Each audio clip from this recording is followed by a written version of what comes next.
Before we begin, I want to express my deepest condolences and respect to the family and friends of Valerie Wilson.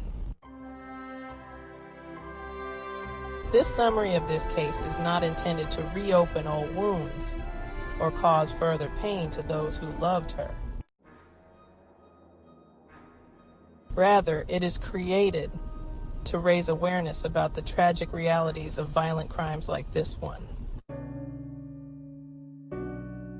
By telling Valerie's story, we aim to shed light on the importance of justice, safety, and prevention while honoring her memory. Our hope is that through this awareness, we can help prevent future tragedies and support efforts to protect our communities. The tragic case of 19-year-old Valerie Wilson began on the night of New Year's Eve, December 31st, 2002. Valerie, a sophomore at San Jose State University, had come home to Fillmore, California, to spend the holidays with her family.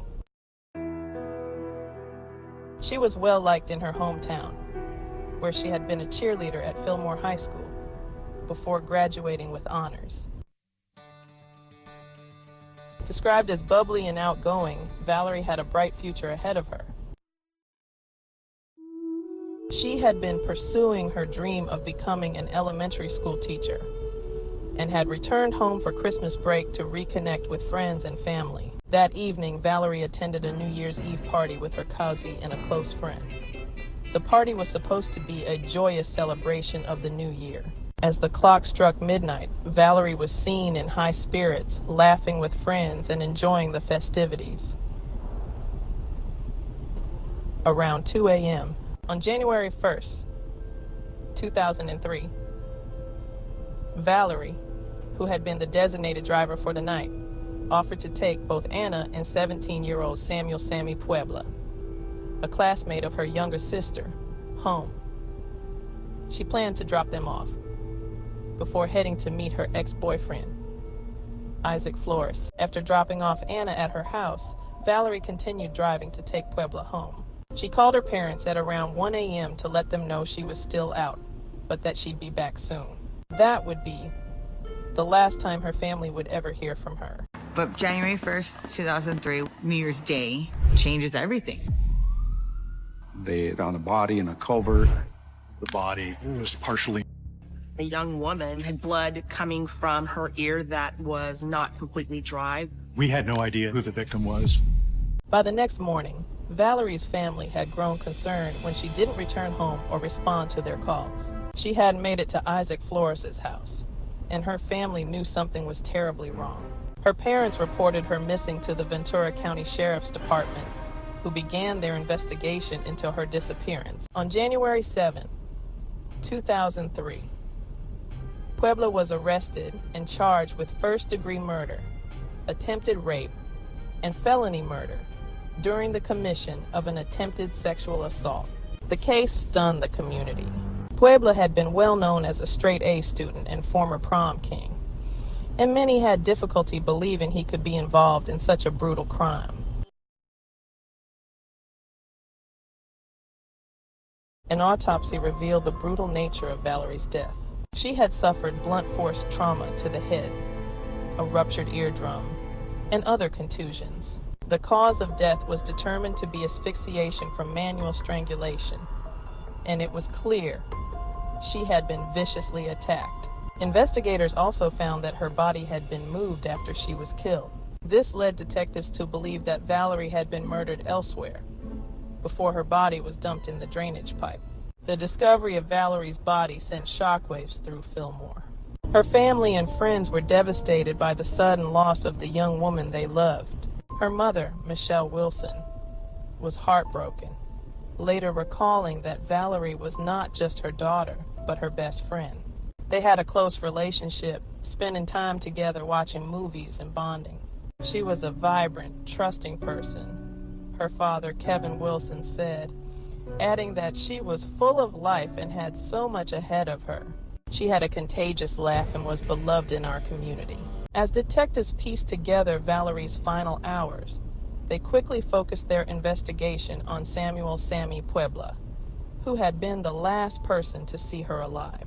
At first, Puebla told police that Valerie had dropped him off near his home after the party, and that they had shared a brief hug before she drove away.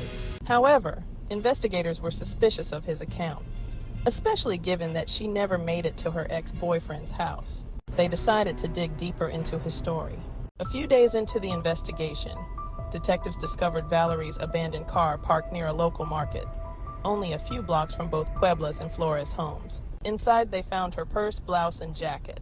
Police believed the vehicle had been left there shortly after her murder. Detectives searched the area and soon found a significant lead. A witness reported seeing a heavy-set Hispanic man in his 20s standing near the location where Valerie's body was found. The man had been standing outside a teal van, which matched the description of a vehicle seen earlier at the market where Valerie's car was discovered. This led police to sketch and distribute the image of a potential suspect. Detectives searched the area near St. Francis of Assisi Church, located close to Puebla's home.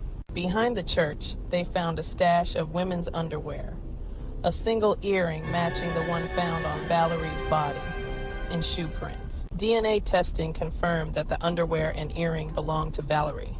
Detectives also discovered cypress clippings at the scene, similar to those found where Valerie's body had been dumped, leading them to believe that Puebla had disposed of evidence there after the murder. With mounting evidence, detectives obtained a warrant to search Puebla's home. During the search, they found the gray two-tone jacket witnesses had described, which was stained with Valerie's blood. Investigators also swabbed Puebla's cheek for DNA and found his saliva on Valerie's body. This overwhelming forensic evidence linked Puebla to the crime scene and the murder.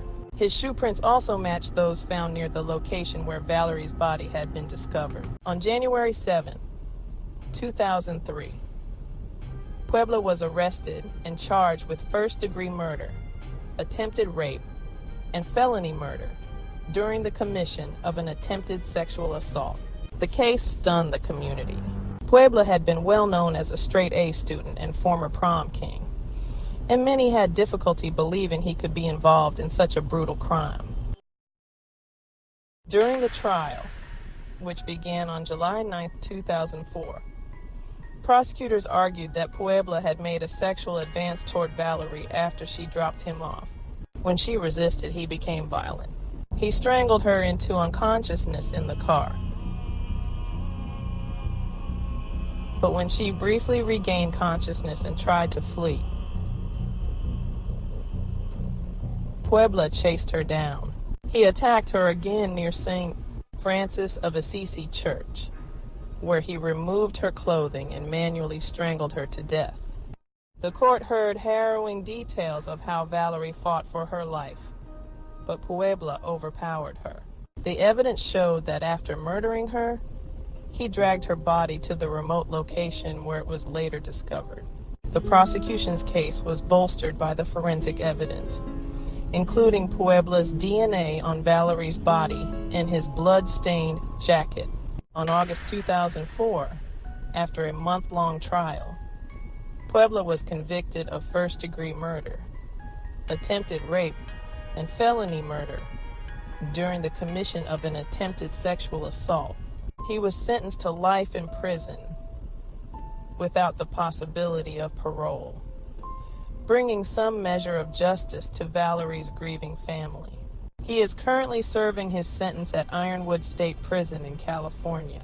Valerie's murder left a lasting impact on the Fillmore community. Her family and friends remembered her as a kind-hearted, trusting young woman who had so much potential. Her bright future was tragically cut short, and her death serves as a stark reminder of the violence that can lurk beneath the surface, even in close-knit communities. Thank you for watching this important documentary about Valerie Wilson. If you found this story impactful and believe in raising awareness about violent crimes, we encourage you to take action. Please like this video to help us spread the word, share it with your friends and family to reach a wider audience, and subscribe to our channel for more content on critical issues and stories that matter. Your support helps us bring attention to important causes and advocate for change. Together, we can make a difference.